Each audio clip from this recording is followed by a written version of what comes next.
Hola, teman-teman penikmat film. Gua mau jujur dari awal.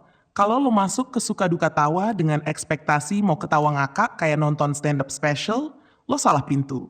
Karena film ini sebenarnya bukan soal lucu, ini soal luka. Dan gimana luka itu disamarkan pakai tawa. Ini debut film panjangnya Ako dan Ria Gelly. Ceritanya tentang Tawa, seorang komika muda yang naik daun karena menjadikan trauma masa kecil dan aib ayahnya sendiri sebagai materi lawakan. Ayahnya Pak Keset Teuku Rikana, pelawak senior yang absen dari hidupnya, perlahan hancur karirnya sementara anaknya justru bersinar. Sampai akhirnya mereka dipertemukan lagi. Dan dari situ film ini pelan-pelan bergeser. Dari komedi jadi drama keluarga yang diam-diam nyelekit.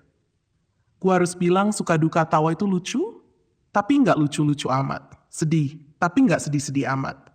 Dan justru disitulah kekuatannya. Karena ini film yang kayak hidup.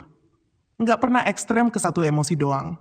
Joke stand-up-nya banyak yang garing, bahkan cringe. Dan ironisnya, bagian paling lucu di film ini justru bukan stand-up-nya, tapi interaksi antar karakternya.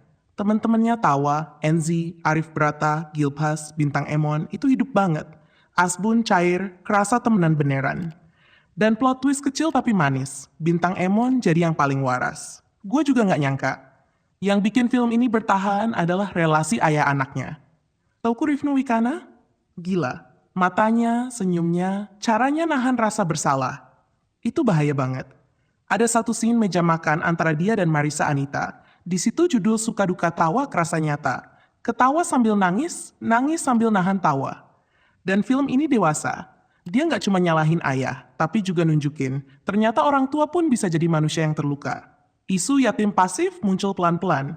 Ayah masih hidup, tapi rasanya nggak pernah ada. Ada adegan photobox. Tawa masuk duluan. Pak Keset dari jauh cuma bisa senyum sambil nangis.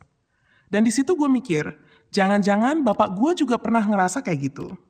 Durasi 127 menit itu kepanjangan. Beberapa konflik terasa muter di tempat. Penyambungan antar scene kadang patah. Dan isu paling mengganjal, menjadikan aib orang tua sebagai materi komedi publik itu problematik. Film ini sadar akan itu, tapi nggak sepenuhnya membedahnya. Suka Duka Tawa bukan film komedi yang bikin perut sakit. Ini film yang bikin dada sesek.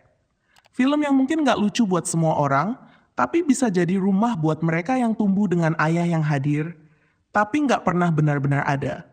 Ini debut yang belum sempurna, tapi jujur. Dan kadang kejujuran jauh lebih penting daripada punchline yang tepat sasaran. Kalau lo lagi pengen nonton film yang bisa bikin lo ketawa, terus diem, terus mikir, terus mungkin pengen nelpon rumah.